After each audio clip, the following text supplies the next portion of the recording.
Hey guys, I'm here. We're going to have a Grail Quest intro.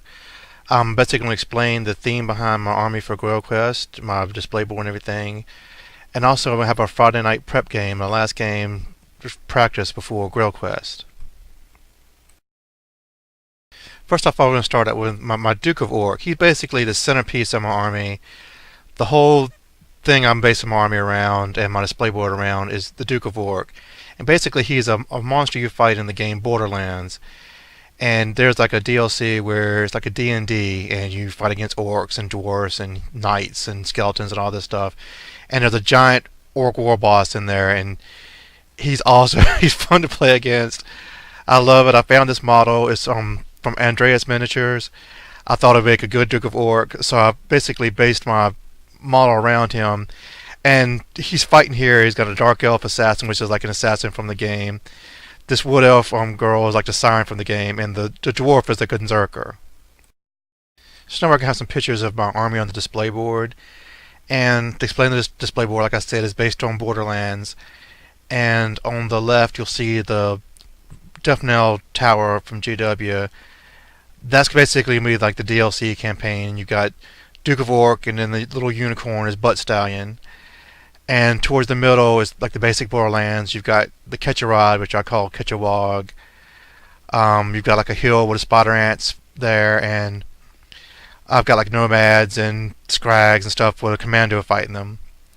And then on the right, it's the pirate DLC from Borderlands, and so I've got the pirate ship, the different pirates and Captain Scarlet, and I've got like a Necromancer there floating around towards the thing. And of course the flag is the Gary Busey flag, because this is also a Gary Busey themed tournament, or Lethal Weapon themed tournament, going like a sequel to the last Grail Quest, which was also a Lethal Weapon themed tournament. Still, I have a few pictures here zoomed in, and here's Torque from Borderlands, and he's telling you to vote for my army, of course. And unfortunately, there wasn't a Player's Choice Award at Grail Quest, so I sort of made this up for nothing, but I think this theme's going to return for Brawler Bash, so I guess I'm not for nothing. Here's some close-ups of some of the sort of like diorama type action I have going on. And here's like a Commando, which is a Khador War Machine model. He's fighting Bad Maw with some snotlings tied to his shield and scrags here. And this is just a little bit closer up look at the action here. You can see the snotlings. These are actually mantic snotlings. I'm not sure what they call them, but they fit better onto the shield than the GW snotlings. Here's a look at the top of the Death Knell Tower, and I have a Death Copter up there because also in the game Borderlands there's choppers called buzzers, which look exactly like the Death Copters. There's like ogre type characters riding them in the game. But I thought this also fit well with the theme. And finally, we have a closer-up look at the pirate ship named the Dread Busey, and you can see the Necromancer model I'm using is the new Infinity Tech Bees model. I saw that model, I was like, this is perfect to be a Necromancer from Borderlands. So going in my army list, like I said, I'm based off of Borderlands with the Duke of Orc and Butt Stallion, and basically I have a challenge match in my first game against Matt from Bromance Wargaming and his Orc and Goblin army. And so we needed to have our comp pretty close together. We hadn't really asked Ben if we needed to be close together, but I found out, he said that during the tournament, if we were far apart, he was going to make us change it to be close together. But it worked out. We were both talking, and we both could plan into halves between like 8 and 12, and it turned out he had like a 9 and I have a 10, so we were perfectly matched up to be in the first round grudge match. So to explain some of my choices, you see I have a Black Orc War Boss and BSB. If you've been watching my battle reports, you'll know I fail Animosity all the time, and I just for 6 games I just wanted to do my best to get that taken care of. So I spent a ton of extra points on the Black Orcs, and I was like, if anything else, at least my Savages and my bunker should be doing what it's supposed to do. And other than that, from Storm Magic, I'm taking the Duke of Orc, and I decided to get the Greater Spawn because I couldn't have the Spine Beast with ASF and get the Unicorn, and I wanted for the theme to have Butt Stallion in here, so I had to switch to a Greater Spawn. And so for my practice game, I'm going against High Elves, and you'll probably seen this. You've seen this army in probably not in my battle reports, but in Once Bitten's battle reports, and I think maybe other people like Ben's battle reports. But he's going for an 18 comp, and basically he's really dragon based. He's gonna have 3 dragons in this army because he's able to take the young dragon from the Storm of Magic. He's like everything's cav or everything except for one little unit of not silver helms, spirit elves. But he's gonna have 3 dragons, BSB on the eagle, a regular eagle, and a skycutter chariot. So he's basically going to be able to zip around. I'm not going to be able to catch him if he doesn't want me to catch him. So I have to be a little bit more defensive because I'm mostly infantry. I can't catch those dragons if he doesn't want me to. And here's a look at the right side of his deployment, and you can see there's 3 dragons right there, plus his BSB. He's going to have an eagle on the far right. He actually plays that. He takes it off before we start because he only has 1 eagle on his list, not 2. But he's also got the dragon princes with the world dragon banner, and that's not going to really help him at all, except for to make his dragon stubborn. Then here's the rest of his army, and he's got more silver helms, an eagle, spear elves, reaver knights.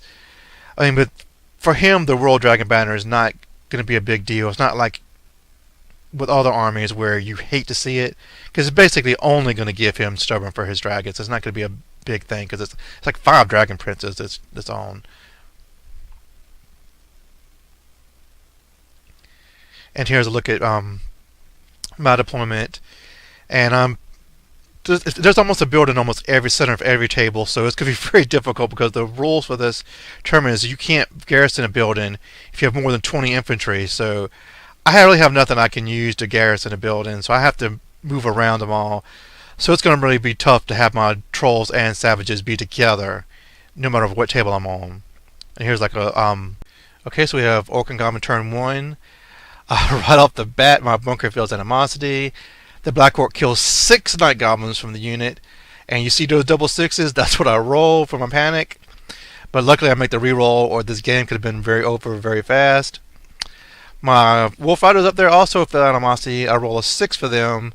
So they're forced to move towards those Reaver Knights there. But because I vanguarded, I can't charge the Reaver Knights, which I would have been forced to do with the 6 result. So I just have to sit right in front of those Reaver Knights. So it's going to be very difficult. I was planning on those Wolf Riders being able to protect my Mangler from those Reavers, but they're not going to be able to do that now. So we go into Magic, and I really get nothing accomplished. I think I get either like Air We Go or Poison on my Savages just because I have a couple extra dice, and he's saving most of his dice to stop my Photogork. But when we go into shooting, the Doom Diver I have here on the hill gets a direct hit on the Silver Helms. They're right there where my Wolf Riders are, and I completely wipe those Silver Helms out. My other Doom Diver is going to hit his Dragon Princes, but I'm only able to kill one of them. I can't complain about that because I completely wiped the Silver Helm unit out.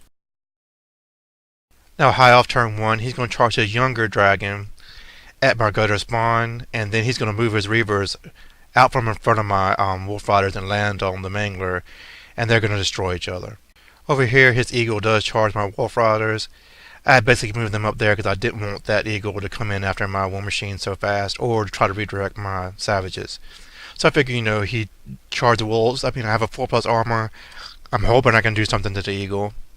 Going to Magic, he's only got Flaming Sword and Firebolt, or Fireball, whatever. I stopped the Flaming Sword, and I don't think he does anything really with his Fireball. His only shooting is a Skycutter Chariot, and he misses shooting that. And so when we go into combat here, my Duke of Orc kills that dragon before it can even strike. So I'm like, okay, he's already paying for himself. But then the Eagle, it kills it like a wolf, and I do 1 wound, I think, to the Eagle. It breaks me, but I was able to get away. Orc and Goblin turn 2 from my Wolf Riders fail animosity again, and they're forced to charge the Dragon Princes. Those, I don't know those wolves. Alright, that's the only charge I have, but my Duke of Orc, I decided because his Sun Dragon strength 7, I want no part of it, so I don't move it towards that. I move it towards this Silver Helms here on the far right. And as you can see, the Duke of Orc wipes those Silver Helms out and overruns. But you also notice my Wolf Riders are not running. I don't do anything to him, but he does not do a single wound to my Wolf Riders. It's a 1-1 tie. He's got a musician, so I've still lost, but I'm steadfast because I have 5 models. I'll roll the 6 and I stick. I survive a round of combat with Wolf Riders against Dragon Princes. Over on this side, you can see I was desperately trying to keep his Reavers away from my War Machines. I get a Doom Diver on those Reavers and I kill 3 of them. Buttstay is there. He's trying to, slow them down. Hopefully they'll fail a March test or something. And I really had no magic this turn, so that's why I wasn't really mentioning it. So High Elf turn 2, he's going to charge his Sun Dragon guy at my Pump Wagon. There's nothing I can do to stop that. He wants nothing to do with Duke of Orc. So when we go into his magic, I think he shoots a fireball at something, and it really does nothing. He does get my Wolf Riders on the combat here with his Dragon Princes, and I'm able to get away. He destroys my Pump Wagon, so that's nothing to really worry about. Over on this side, he charges Reavers at my Spirit Chuck on the hill. He makes it. He's going to destroy that. My little bit of chaff here is desperately trying to stop those Reavers. It's like a cat-mouse game. He's just a lot faster than my Spider and my... I can't recharge with Blood Stallion. He's got 1 attack, 1 strength 3 attack, or 1 strength 5 on the charge. I'm not going to really do anything with him. I have Orc and Goblin turn 3. My bunker had failed animosity, I think, last turn, so I killed more. I'm down to only like 11 Night Goblins left in there out of the 20, so I've killed 9, I think 2 or 3 turns here of animosity failures. But we're going in here. I've charged my Chariot into his Dragon Princess. He flees because he knows that I'm going to probably charge my Trolls also. He's able to get away, but he's ran so far, he's only 7 inches from Duke of Orc, so all I have to do is random move into those Dragon Princes and destroy them. I try to redirect my Chariot into his Dragon, but it fails. I wanted to redirect that because then I could charge my Trolls into his Dragon, but I failed to redirect, so the Chariot is stuck there, and then I don't even charge far enough to get away enough so that my Trolls can charge. I don't rally my Wolf Riders, either one of them. They both continue fleeing. So in this look, you'll see Duke of Orc gets 1 inch short of the Dragon Princes. I needed like a 7. I get a 6. So I'm sitting right in front of those fleeing Dragon Princes. You can see the rest of my army. I move out my BSB and Great Shaman out of that bunker. Just almost wiped itself out and moved into the Savage Orc Corps, which I had reformed. I figured now it's too dangerous. Too many dragons and eagles and stuff getting close to this bunker. I need to get them out of that bunker and into my savages, because I think I can hold off versus 2 dragons easily. I'd put the savages here on this side because I didn't want to fight 3 dragons, but I think 2 dragons I'm able to do. And also I'm got my shamans facing towards these guys. I'm hoping to put Foot of Gorks on these guys. I don't get it. I put 2 Dew Divers on his BSB because he doesn't have a ward. Both of them fail. I shoot my Spear Chucker that's right there in front of the guy. It misses. I'm just not getting anything done this turn. And this is just a look at the left side of the board, the cat and mouse game with his Reavers. Also, to start with, I thought those Spear Elves were Phoenix Guard, and I thought maybe he had a character in there with high magic, and I was like, well, my savages can take on them, and I'll ignore the dragons. But then it turned out they're Spear Elves, and I don't care about the Spear Elves. They're not, even if they go in the rear of my savages, I'm going to wipe them out. I got a War Boss and a BSB in there. Okay, I don't have a picture of the bottom of turn 3. Let me do a quick recap. He charges his BSB into my Spirit Chugga, his Reavers into my Doom Diver, and he's flying away from my my guys. Basically, he's in a position where his Dragon Mage is very hard for my Savage to get to, but I can probably charge the Sun Dragon with my Trolls, I think, and then try to charge that Dragon Mage. So that now we're in Orc and Goblin turn 4, and I try to charge those Trolls. They fail, so I'm not able to get my big ones. They're going to be to charge in there. I do get Duke of Orc into the Dragon Princes. In Magic, I try to get a foot of Gork on the Dragon Mage. I think I stomped him twice, but I only do one wound to the dragon. So that was a complete failure. I don't think I don't have any War Machines left other than I think a Doom Diver. It does nothing. So now we're going to go into High Elf turn 4. Oh yeah, his Blood Mage had charged my fleeing Wolf Riders, so they have fled off the table. And I do rally those Wolf Riders in the far back corner. And he destroys my Spirit Chuck, of course. And his Sun Dragon comes into the flank of my Duke of Orc. So basically, it's strength 7. I think I've still got 4 wounds, but I'm probably going to die to that dragon, and I need to decide, do I want to get the points for the Dragon Prince, or try to risk it if I get enough attacks to try to kill that dragon before it can strike me. Otherwise, my Chariot fled. I forgot about that. It fled when my Spirit Checker died. So it's fled all the way to the other side of Duke of Orc now. So it's just sitting there, and the Wolf Riders are still there in front of it. Now, I don't have a picture of the combat from this turn, but my Duke of Orc does kill the final 2 Dragon Princes. He doesn't kill me with his Sun Dragon, but he's got me close to being dead, but I'm unbreakable. So I just hold. And right here you see his Sun Dragon is just, not his Sun Dragon, his Blood Dragon's flown over here, and it's continuing the cat and mouse game. Now Orcs and Goblins turn 5. I'm not sure if my trolls just failed stupidity or just failed the charge on his BSB. I think I failed the charge on his BSB. Going into Magic again, I try to put Photogork on his BSB. I don't get it. He kills my Duke of Orc with his Sun Dragon, and that's basically the turn. I don't know why. I think I'd forgotten to flee my Chariot at this point. I'm gonna flee it after this picture's taken. It's not gonna panic my Wolf Riders, but it's gonna flee off the table. So it's fled off the table. I take those Wolf Riders, and I'm just trying to save a little bit of points. I move them to where the Sky Cutter can't charge it.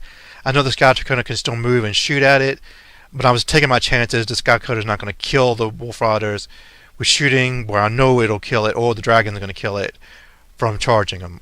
If I even pass my terror test. So half turn 5, he does move his Sky Cutter Chariot to shoot at the wolves, and you can see he actually hits them. The first time he hit anything with this Sky Cutter Chariot all game, and he wipes out my wolves, killing all 3 of them. And then finally on this side, he does a breath template on what's left of my Night Goblins. He hits all of them and kills all of them and wipes out my little Night Goblin unit. I'd also move my level 1 Shaman level Goblin Shaman out of that unit and put it into the big Savage Orc Horde as well, so all he's getting is the Night Goblins. And also I moved my Spider on the side of these Spear guys because I don't want the Dragon charging him, and I'm not worried about any fire attacks against him because I have the Dragon Helm. So that's why he pushed a template onto the Night Goblins. Okay, we decided to stop here because one of our friends had brought back food for us, and we're both really hungry. And basically, he's in no position to engage me with his 2 dragons. And unless I get a good Foot of Gork off, I'm not going to get anything off of him. Maybe I could have made it 11-9 if I got a Foot of Gork off in his Dragon Mage and just killed it. Right as it is, I'm only down by 10, so this is a draw. And we were supposed to be doing the scenario where you gain battle points for being in terrain, but you can take damage. But we completely forgot about it like halfway through the game and remembered, so we just ignored it. And for this one, I think you can see that the Duke of Orc was basically my MVP. He killed Dragon Princes, Silver Helms, and a young dragon. I mean, nothing else I had really did anything other than Doom Diver land on a Silver Helm unit and wiping that out. So I mean, he started off really good. Even though I've not practiced with the Greater Spawn, I practiced with Double Harpies and practiced with the Spawn Beast, but I hadn't practiced with Greater Spawn. So to start off with, I think he's done really well. So this was a really fun game, even though it was frustrating because I knew at the beginning I could not catch those dragons, and I'd asked him to play because I wanted to face an army like that just to see how I could do. Because I knew he was going to dictate everything as far as movement because of all the flyers. And I think that's going to come in. This is going to help me out in games you're going to see later on because I'm going to be outmaneuvered being mostly infantry in almost every game. So I need to see how to fight against armies that are a lot faster than me. So I hope you guys enjoyed this. I'm going to try to have game 1 up pretty soon. My first game is, like I said, it's going to be a grudge match challenge against Matt from Bromance. I'll see you guys then. He has 10 big bosses and a big unit of night goblins. It's going to be crazy.